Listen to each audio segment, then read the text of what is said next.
Muchas gracias. Como director del curso agradezco que estén aquí tan temprano, agradezco su atención y esperando que la calidad y el contenido del curso sea del agrado de todos ustedes. Y bueno, me toca a mí dar este tema de dolor torácico de origen no cardíaco, que creo es comúnmente se infraestima el impacto que llega a presentar esta situación en la práctica clínica, pero también en la calidad de vida de los pacientes. Y bueno, lo definimos como un dolor no específico que está localizado en la parte anterior del tórax y que es una vez que se ha descartado alguna causa cardiovascular. Dentro del dolor torácico de origen no cardíaco está otra característica, otro término que se denomina dolor torácico de presunto origen esofágico. Y este es también un dolor retroesternal que tiene su origen aparentemente en el esófago y se puede relacionar con la exposición al ácido, con la contractilidad exagerada en el esófago o con un fenómeno de hipersensibilidad. Los criterios más recientes para el diagnóstico de esta entidad, que son los criterios de Roma, en su versión 4, determinan que debe de existir un dolor o disconfort retroesternal que debe de estar en ausencia de síntomas asociados a como otros síntomas como es la pirosis o disfagia, no deben de existir. Ausencia de evidencia tangible, bien sea endoscópica, en variante erosiva o por, digamos, pHimetría de que existe exceso de ácido y además de haber descartado con biopsias esofágicas, esofagitis eosinofílica, así como también haber realizado un estudio de manometría esofágica para determinar que no existe un trastorno motor mayor como explicación de este problema. Esto es el dolor, digamos, funcional, el dolor esofágico funcional, cuando no tiene sustento en alguna situación que lo explique. Y es que las causas de este problema son pues multifactoriales, entonces, y se han descrito desde alteraciones psicológicas. El dolor torácico, volviendo de nuevo a él, puede tener explicaciones en las serosas, bien sea pleural o el pericardio, cardiovasculares, que son las más importantes de descartar, pulmonares, incluso también dentro del pulmón pues vascular, una tromboembolia pulmonar, por ejemplo, contractilidad del músculo liso o incluso osteoarticular, como estas articulaciones osteocondrales, costoesternales, perdón, que pueden generar molestia. ¿Dónde se presenta el dolor torácico de origen no cardíaco? Bueno, hay una gran variabilidad regional. Se han descrito, por ejemplo, en Estados Unidos una prevalencia de un 23% en algunas series, en Argentina del 23.5%, en Australia 33%, hasta un 19% en China. Y la nueva versión, no la Roma 3, sino no Roma 4, sino Roma 3, han encontrado una prevalencia más baja de 13.9%. En nuestro país hay un estudio epidemiológico que se lideró por José María Remestroche, en donde se evaluaron los síntomas gastrointestinales y cuando se preguntó específicamente acerca de dolor detrás del esternón, el área retroesternal, pues la prevalencia solo se presentó en 72 sujetos de toda la muestra estudiada y representó un 1.9% del total de la población. Entonces, realmente parece que, bueno, el autorreporte, al menos en este tipo de encuestas, pues no demostró tener mucha prevalencia en nuestro país. Sin embargo, esto no quiere decir que no existe. Probablemente es la forma en la que se interroga y en la que se pregunta, con la que se puede uno encontrar la prevalencia. Hay similitud, parece ser, entre los dos géneros y bueno, aparentemente es un poco mayor en las mujeres, pero lo que sí es que las mujeres atienden más frecuente a los servicios de urgencias y conforme avanza la edad se disminuye o atenúa el proceso del dolor torácico. ¿Quién los atiende a estos pacientes? Bueno, los médicos de primer contacto son los que más probablemente ven con mayor frecuencia pacientes, hasta un 80%, cerca del 80%. Los cardiólogos ven el 62% y los gastroenterólogos solo el 17%. Pero luego cuando decimos, bueno, ¿y cuál es la referencia? Los médicos de primer contacto refieren al cardiólogo con mayor frecuencia y los cardiólogos solo en un 22% nos refieren a los gastroenterólogos cuando se han excluido causas cardiovasculares. Muchos de estos pacientes se quedan en la consulta de un cardiólogo, son como sus trastornos funcionales digestivos, ellos se lo quedan y es su consulta fiel de toda la vida. Y de los pacientes que tienen los cardiólogos, algunos regresan con el médico de atención primaria y solo este número de pacientes que se quedan anidados en la consulta del cardiólogo, solo 30% llega de nuevo a ser evaluado por un gastroenterólogo. Sin embargo, con más frecuencia y más recientemente, los médicos de primer contacto que se han estado sensibilizando están refiriendo con mayor frecuencia a los gastroenterólogos. Ahora, ¿qué hay acerca de qué pasa en el tiempo con estos pacientes? Pues parece ser que la evolución es que como empieza, el dolor genera mucha ansiedad y hay muchas intervenciones, muchos estudios, muchas consultas, y conforme va pasando el tiempo dejan de tener este consumo de recursos de salud. Pero lo importante es que hasta el 75% de los sujetos a 11 años se continúa reportando sintomático y algunos, hasta un tercio de esos pacientes, se mantienen con síntomas muy frecuentes, una vez por semana al menos. Y esto genera impacto, hay ausentismo laboral, hay presenteísmo, ¿no? Es estar pero no hacer nada, eso es muy común en algunas ramas de la política quizás, ¿no?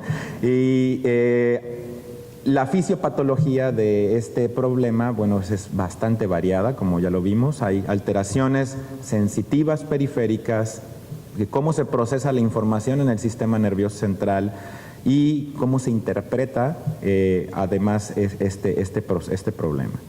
Y otra cosa es, bueno, se conoce que están estos factores psicológicos en la fisiopatología. Quizás los factores psicológicos incrementan la intensidad y la gravedad con lo que los pacientes reportan este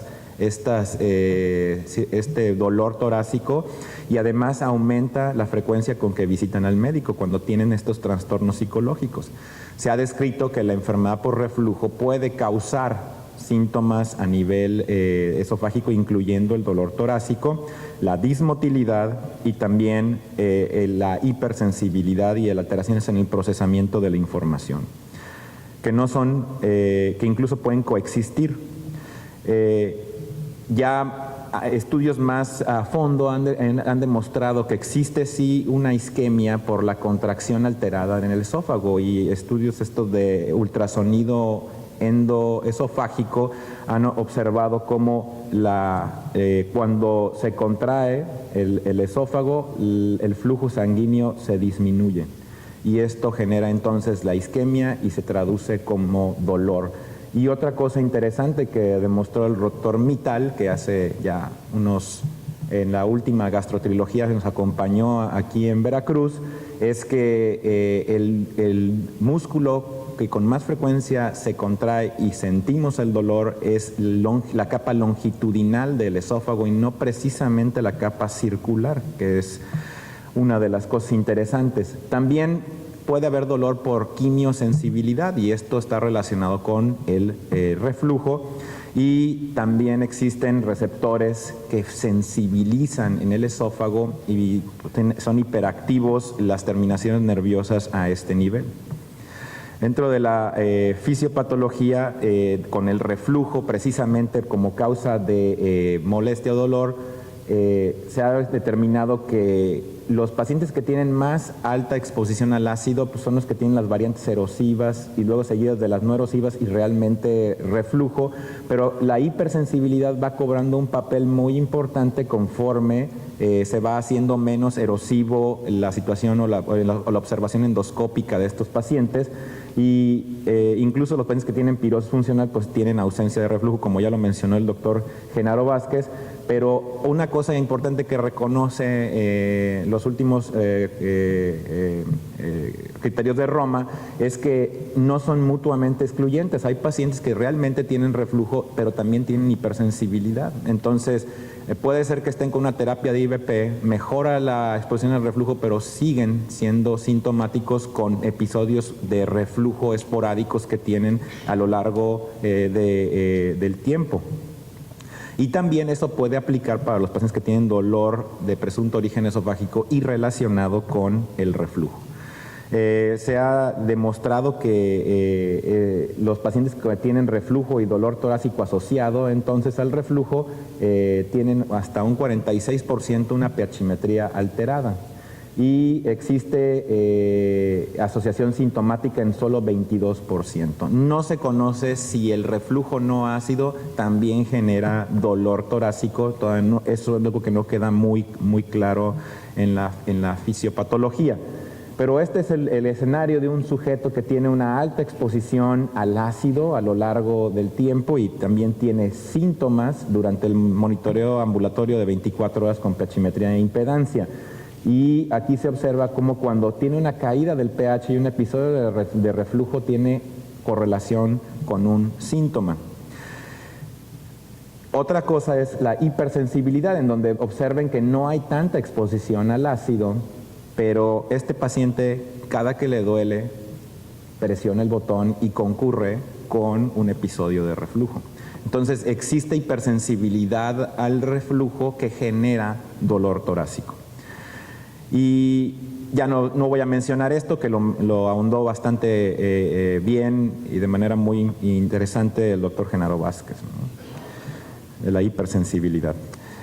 Nosotros en el laboratorio, allá en el laboratorio del instituto, lo que hicimos es evaluar unas 450 pruebas de pH-metría que se hicieron en el curso de varios años, y se encontró que los sujetos que tienen una exposición normal al ácido, pero presentan síntomas, digamos, tienen pirosis y además tienen dolor torácico, es decir, tienen 2 síntomas o más durante las 24 horas del monitoreo, tienen mayor exposición al ácido. Los que tienen solo un síntoma durante un tipo de síntoma durante las 24 horas tienen menos prevalencia de reflujo, y los que no tienen síntomas tienen la menor cantidad de reflujo a lo largo del monitoreo de 24 horas. Y es que aquí yo resalto que el porcentaje de exposición al ácido, que es mayor a 4.2% y con el que nos basamos para decir que tiene reflujo patológico o no un sujeto, está realizado con base a una serie de casos muy breve que reportó Tom de Mister hace muchísimo tiempo, con pH-metría convencional y en sujetos con enfermedad erosiva. Entonces, probablemente la exposición al ácido en sujetos más susceptibles no necesariamente necesite ser 4.2%, sino puede ser un poco menos el tiempo de exposición al ácido, y eso necesita de ser revisado y validado. La otra cosa es, ¿qué pasa con esos sujetos que tienen dolor torácico de origen no cardíaco a lo largo del tiempo? Pues parece que están estables, no hay incremento de la mortalidad relacionada con el dolor torácico. Estos pacientes incluso podrían tener menos mortalidad porque, como atienden más frecuentemente al médico por el dolor torácico, se detecta más tempranamente si existe una anomalía que pueda terminar con su vida. Y existen, por ejemplo, una menor prevalencia de hernia hiatal, el tamaño es un poco menor. Lo que sí es que tienen incluso un poco menos de esófago de Barrett, también tienen menor prevalencia de enfermedad erosiva, y existe mayor ingesta de medicamentos cardiológicos, y se encuentra una mayor prevalencia de enfermedad coronaria, y no es porque, digamos, sí tienen enfermedad coronaria, sino como que en la evaluación del tiempo van detectando mayor cantidad de pacientes porque se someten a pruebas para este tipo de circunstancias. El otro aspecto es la dismotilidad en la fisiopatología y bueno, el esófago se contrae circunferencialmente, pero también se contrae longitudinalmente. Y lo que sirve la peristalsis es para aclarar el esófago, no para enviar el bolo hacia el estómago. Entonces, esa es la función de la peristalsis. Y lo que se ha encontrado, aunque hay poca evidencia de la dismotilidad, es que al 32% de los pacientes con dolor torácico en una manometría pueden encontrarse algún trastorno de la motilidad, mayor o menor, pero existe. Sin embargo, cuando se lleva a cabo la correlación sintomática, es decir, durante el estudio el paciente reporte dolor, esta es muy baja. Solo 6% de un total de una serie de pacientes estudiados, desde 348, reportó tener un problema, se reportó en ellos tener problemas de motilidad significativos que pudieran explicar su cuadro de dolor, y en un estudio con manometría ambulatoria de 24 horas y además pH-metría se detectó que 52% de los sujetos que fueron sometidos a este estudio de 24 horas y además de pH-metría no tenían una explicación, digamos, de trastorno motor, y solo una pequeña proporción, 7%, era relacionada a espasmo. Un aspecto que quiero señalar es la hipersensibilidad que tienen los sujetos con dolor torácico y presunto origen esofágico. Entonces, estos pacientes tienen a menor distensión con un balón en el esófago comparado con los controles, tienen más frecuentemente dolor y disconfort cuando se insufla ese balón. Entonces, tienen mucha sensibilidad. Además, el esófago tiene un área de sección transversal más alta y tienen mayor hiperreactividad, es decir, se está contrayendo, la actividad tónica del esófago está incrementada en los sujetos que tienen dolor de presunto origen esofágico. Y se utiliza, por ejemplo, el barostato para medir estas alteraciones. Y finalmente, cuando se ha descartado que en la endoscopía no hay enfermedad ovariana erosiva, en la manometría no hay trastornos motores significativos, en la pH-metría no existe una alta exposición al ácido, se lleva a cabo esa prueba de estimulación con balón y hasta 37% de los sujetos evaluados pueden presentar hipersensibilidad esofágica y que explique su cuadro clínico. Se han descrito trastornos depresivos, obsesivo-compulsivos, ¿no?, de ansiedad, que han explicado que se ven más frecuentemente en los sujetos con dolor torácico. Y lo que les dejo es un algoritmo en el que no es el único y hay muchas formas de interpretar y de ir viendo los pacientes con dolor torácico de presunto origen esofágico, en donde lo primero es que no vayamos a darle inhibidor de bomba de protones a un paciente que tiene cerrada su coronaria. Eso es lo más importante, ¿no? Entonces, no se dice de facto que tiene un reflujo como explicación del dolor torácico, sino hasta que se haya excluido una causa importante o significativa. Después, dar un reto terapéutico con inhibidor de bomba de protones y evaluar si hay respuesta o no hay respuesta. Si no hay respuesta, entonces estos sujetos entran a un estudio con manometría esofágica y pH-metría. Aquellos en los que sí se detecta reflujo, entonces optimizar la terapia y si mejora, pues continuarla. En aquellos en los de no hay trastornos motores, no mejoran no hay reflujo evidente, hacer la prueba de distensión del balón, que realmente es muy poco accesible y es medio nazi esa prueba. Sin embargo, pues se puede también inferir que si no tienes un trastorno motor importante y no tienes reflujo en una pH-metría y ha fallado a un reto terapéutico con inhibidor de bomba de protones, probablemente ese paciente tiene hipersensibilidad. Y se pueden utilizar algunos medicamentos que actúan sobre los receptores de adenosina, como la teofilina, para mejorar el dolor de contractilidad o de tensión incrementada, o bien utilizar neuromoduladores o antidepresivos que son parte de la terapéutica en esta situación.